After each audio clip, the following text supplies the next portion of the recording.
Good morning everyone. कल हमने देखा था जो रिवीजन पार्ट में कि जो लॉसेस होते हैं वो कितने टाइप्स के होते हैं।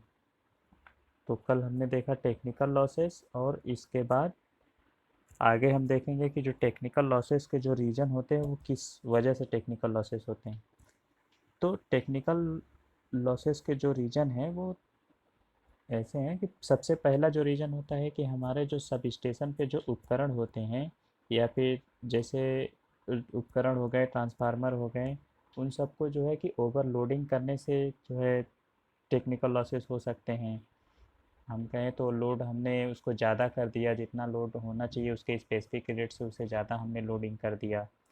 दूसरा हो गया कि जो हमारे इक्विपमेंट हैं उनकी हम डेली मेंटेनेंस नहीं करते हैं, या फिर उनकी जो है कि रख रखाव नहीं रख पाते हैं सही से, तो उस वजह से भी जो है कि हमारे टेक्निकल लॉसेस होते हैं।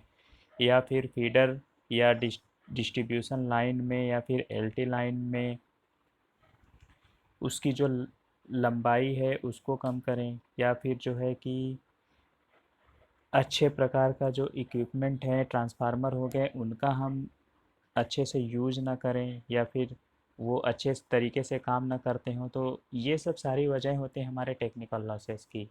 अब अगला हम देखेंगे कॉमर्शियल लॉसेस क्या होता है।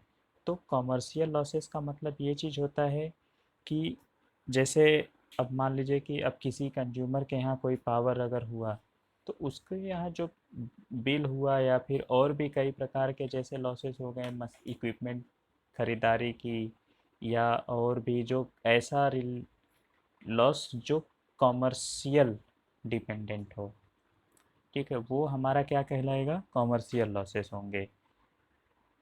ये जो है कि इसका क्लासिफिकेशन होता है, सबसे पहले क्या वजह हो सकती है, मीटर रीडिंग में।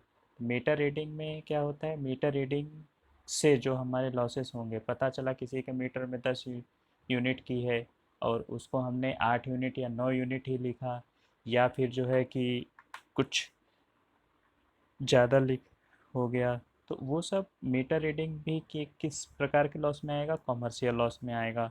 सेकंड हमारा होता है मीटरिंग का, जो उसका मेजरमेंट करते हैं। तो जो कंज्यूमर होता है वो मेजरिंग के लिए, या फिर जो है कि इलेक्ट्रिकल इंजीनियरिंग, मतलब इलेक्ट्रिकल एनर्जी का जो मेजरिंग करेगा, जैसा कि इसमें लिखा है कि उपभोक्ता मापन के लिए मैकेनिकल या फिर इलेक्ट्रिकल एनर्जी का भारत में अधिकांश उपयोग करता है। हानियाँ जैसे कि व्यावसायिक हानियाँ मीटर से गुजरने से बन सकते हैं। एचटी मीटरों के मामलों में जो मैग्नेटिक मटेरियल हो गए उनका प्रयोग, या फिर मीटर का, या करेंट ट्रांसफार्मर का, या वोल्टेज ट्रांसफार्मर का, इन सबको अगर हम स्लो कर दें तो उसके लिए किया जाता है। तो ये भी जो है कि एक प्रकार का लॉसेस है। थर्ड होता है हमारा थेफ्ट बाय डायरेक्ट हुकिंग, मतलब कि बिजली चोरी। ठीक है, तो बिजली चोरी भी हमारा किस में आएगा, वो भी एक कॉमर्शियल लॉस में आएगा। ठीक है, इसके बाद इसके जो मेन रीजन होते हैं कॉमर्शियल लॉसेस के, उसके कई रीजन हैं, जिसमें से पहला है हमारा जो बिलिंग हो गया या फिर मीटरिंग हो गया, उसको उसका कम होना, या फिर उसकी इफ़िशियंसी अच्छी ना होना। बिजली की चोरी दूसरा हो गया। तीसरा हो गया कि जो है कर्मचारियों का, मतलब जो वहाँ पे पावर स्टेशन पे जो कर्मचारी होते हैं, तो वो सब पैसा लेकर के या भ्रष्टाचार के तरीके से जो है कि कंज्यूमर के बिल को कम कर देते हैं। तो एक प्रकार का ये जो है कि उसका वजह है कॉमर्शियल लॉसेस का।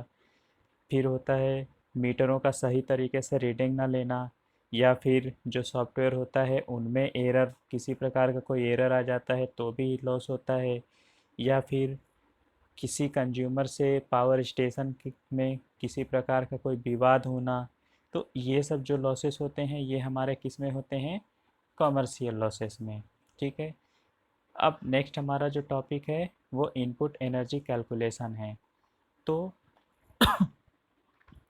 इनपुट एनर्जी कैलकुलेशन क्या होता है कि परियोजना क्षेत्र के सभी आयात और निर्यात बिंदुओं पर मीटर को सही ढंग से स्थापित करने की आवश्यकता होती है। ठीक है, अब मान लीजिए कि इसमें कोई एक M1 पर हमने क्या किया, कोई हमारी एक निविष्ट ऊर्जा है, तो M1 और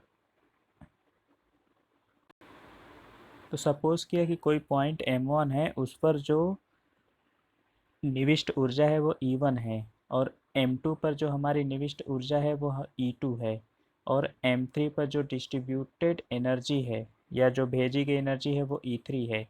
तो उसमें जो टोटल एनर्जी होगी वो हमारी किसके बराबर होगी, E1 प्लस E2, और जो एनर्जी हम भेजें, E1 और E2 क्या है, वो एनर्जी है, और E3 एनर्जी क्या है, उसको हमने भेजा है। तो जो टोटल एनर्जी होगी वो कितना होगा, E1 plus E2 minus E3 के। तो ये हमारा क्या है, उस टाउन में, उस कस्बे में जितनी टोटल एनर्जी है वो है। आज के लिए बस इतना ही। Thank you.